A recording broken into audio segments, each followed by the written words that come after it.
My colleague, Sri Dharmendra Pradhan ji, Oil and Gas Minister from overseas, CEOs and experts from the hydrocarbon sector, distinguished guests, ladies and gentlemen.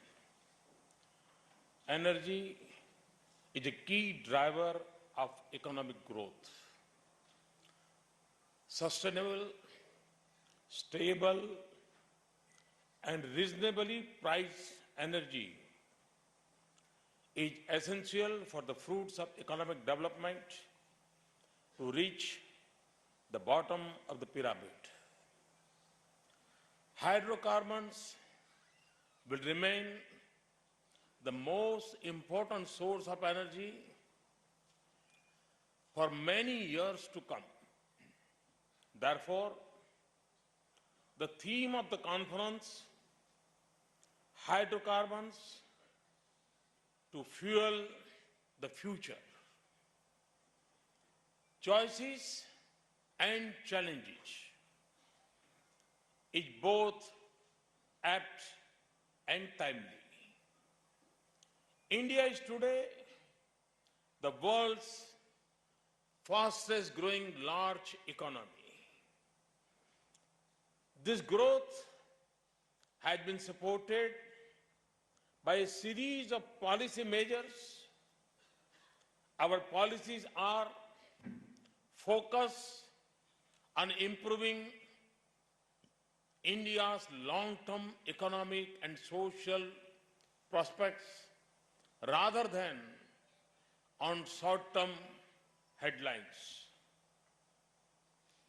Our efforts are showing results in terms of economic growth and development.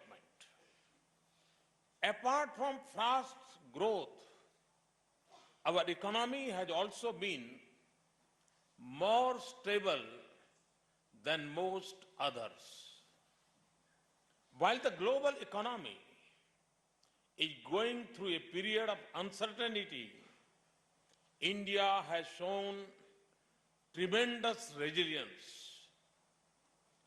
Our current account deficit has improved steadily and reached the decade low in the June quarter. Foreign direct investment in India was at the highest level in 2015-16 at a time when global FDI has fallen. According to the Bank of International Settlements, India is less vulnerable to banking distress among the major economies. India's economy is expected to grow fivefold by 2040.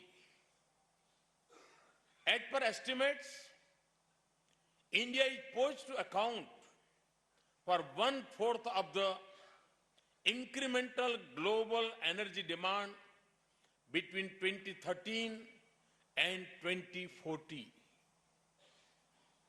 India is expected to consume more oil in 2040 than the whole of Europe.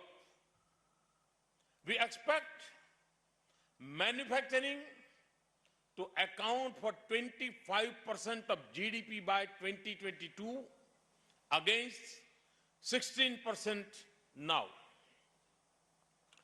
Transport infrastructure is also expected to increase manifold. The commercial vehicle population of 13 million is projected to reach 56 million by 2040. In civil aviation, India is currently the 8th largest market in the world and set to become the world's 3rd largest by 2034. Growth in the aviation sector is expected to raise demand for aviation fuel 4 times by 2040. All this will affect energy demand.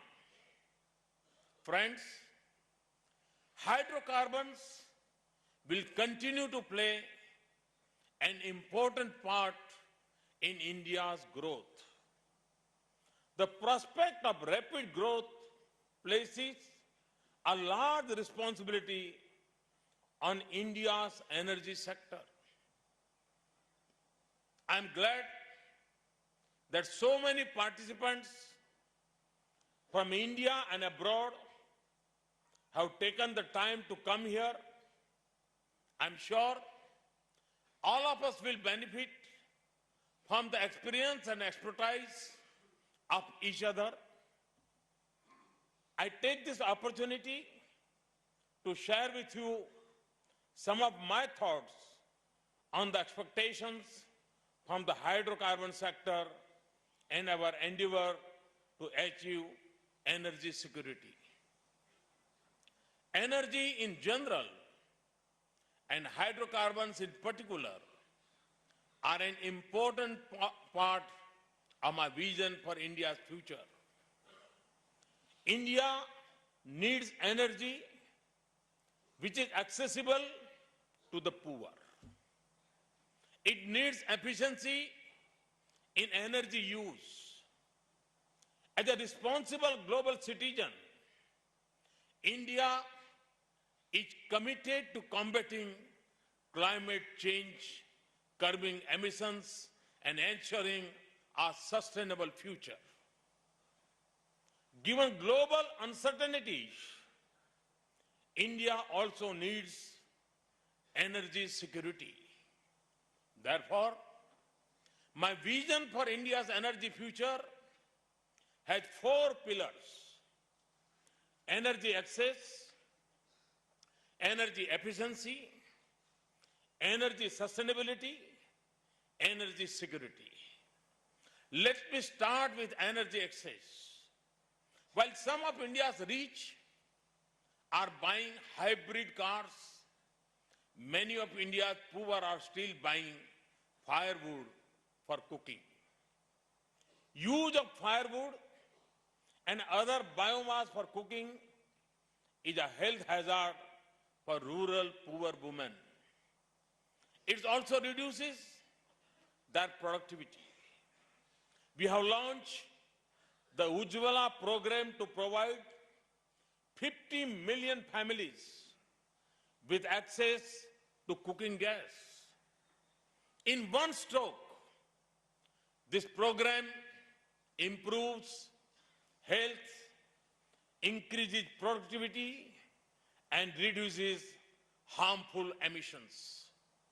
The government bears the one-time cost of the connection, but the consumer pays the full price for the gas.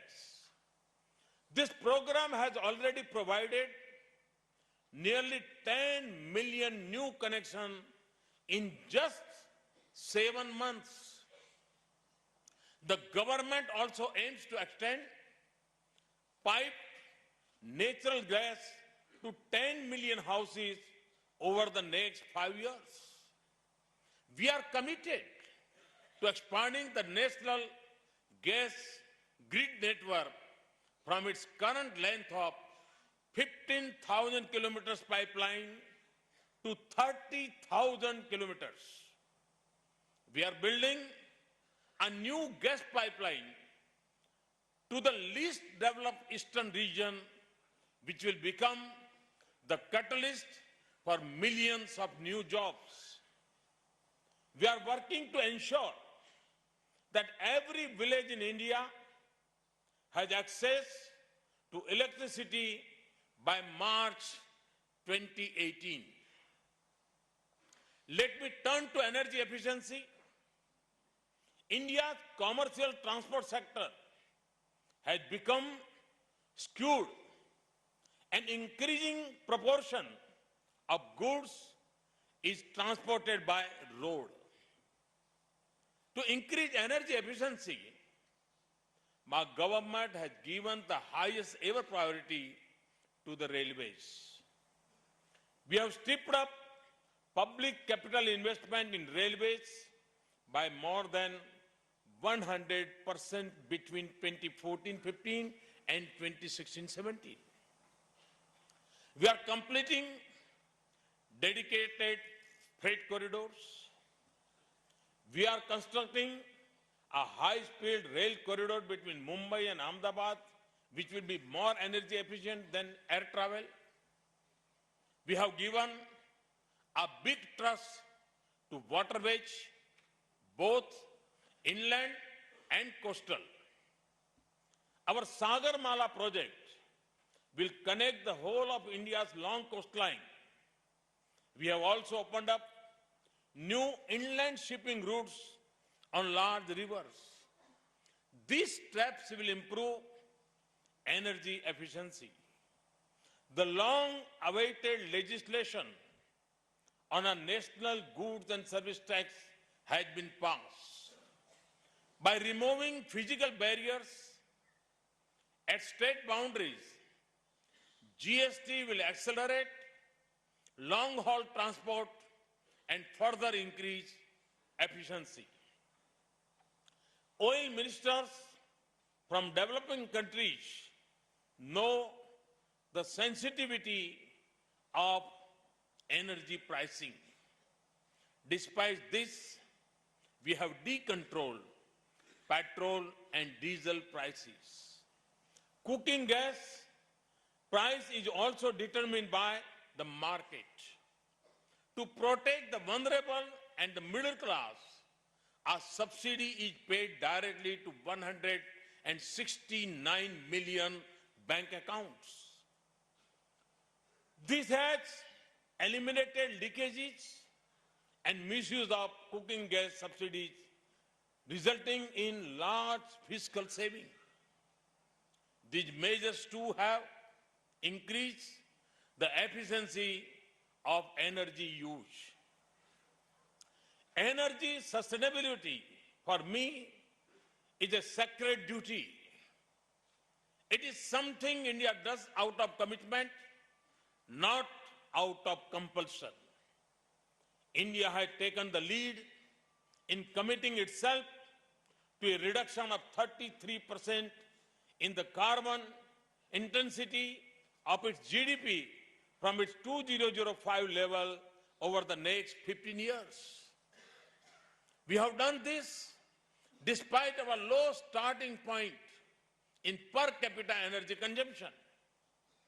We also committed to produce 40% of our power from non-fossil fuel by 2030. I have set a massive target of 175 gigawatt of renewable energy by 2022. Thanks to our efforts, capacities have increased and prices of renewable energy have crashed. We have also given a big thrust to LED lights. CNG, LPG, and biofuels are cleaner fuels for the transportation sector.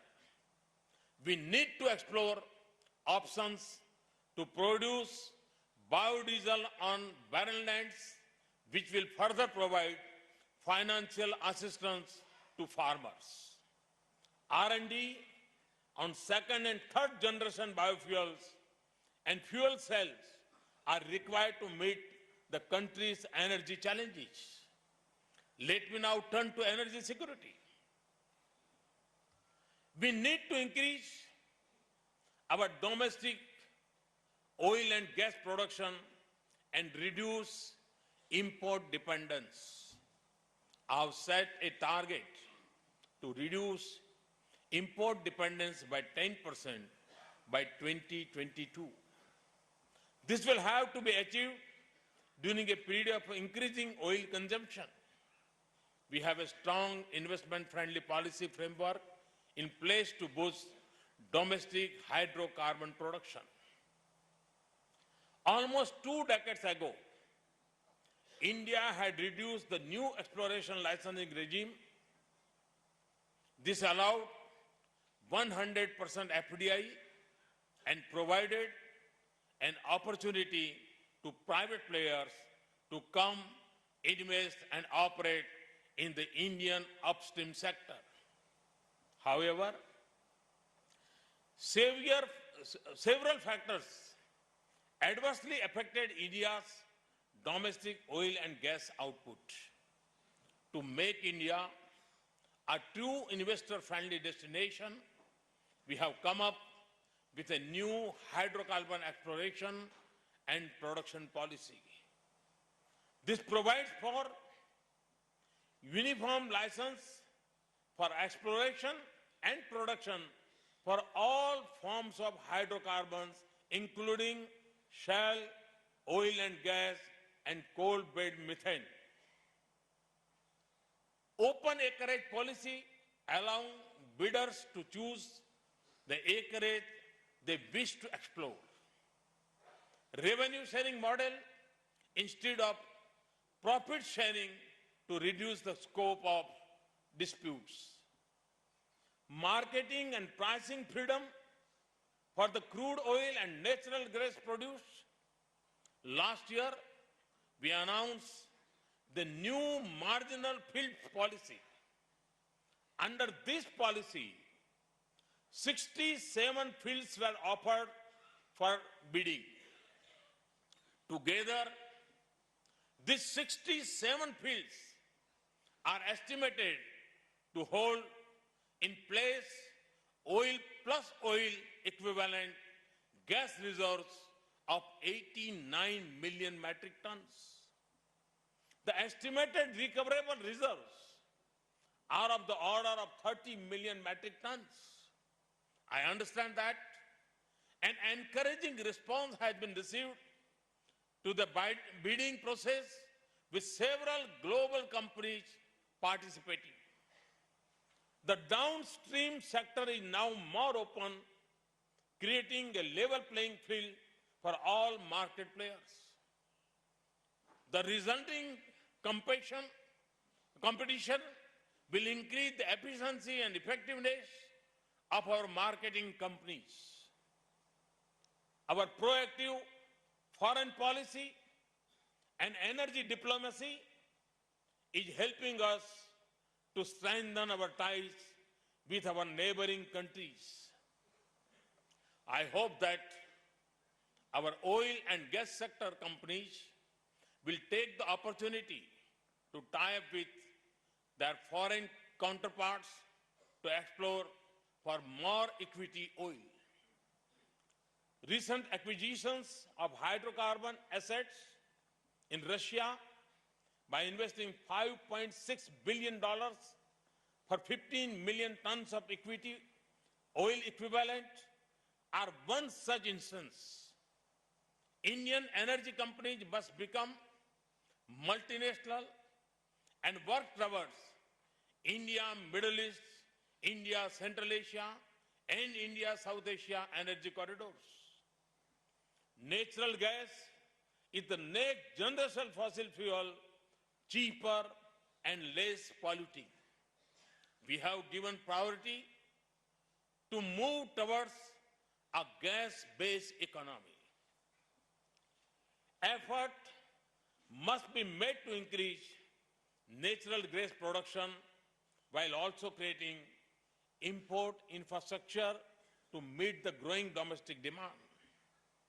Natural gas will also have an important balancing role to play as India's renewable energy production rises.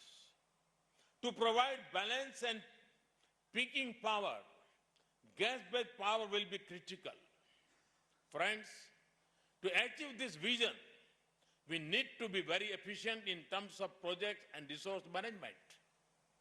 This is an area that India needs to improve upon to remain competitive.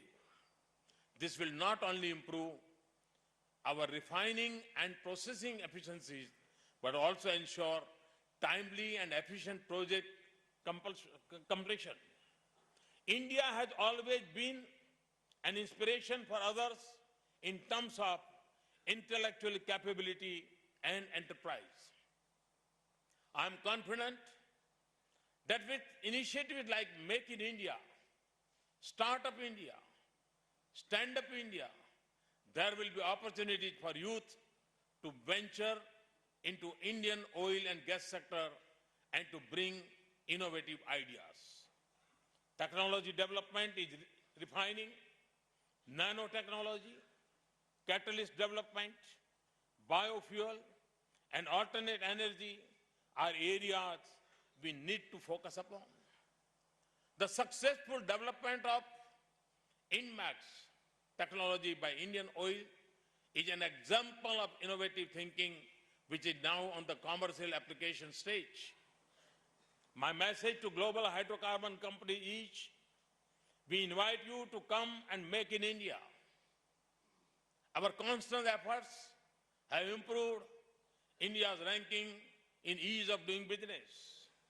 Let me assure you that our commitment is strong and our motto is to replace red tape with red carpet. Friends, on one hand, to meet the increasing demand, we need affordable and reliable source of energy. Hydrocarbons will be an essential part of this mix. On the other hand, we must be sensitive towards the environment. I'm sure this August gathering will come up with innovative ideas in which hydrocarbons will continue to fuel the future in a more efficient and sustainable way. I assure you of full possible support from the government. I thank you for being here and becoming a part of the transformation of the energy sector in India. Thank you. Thank you very much.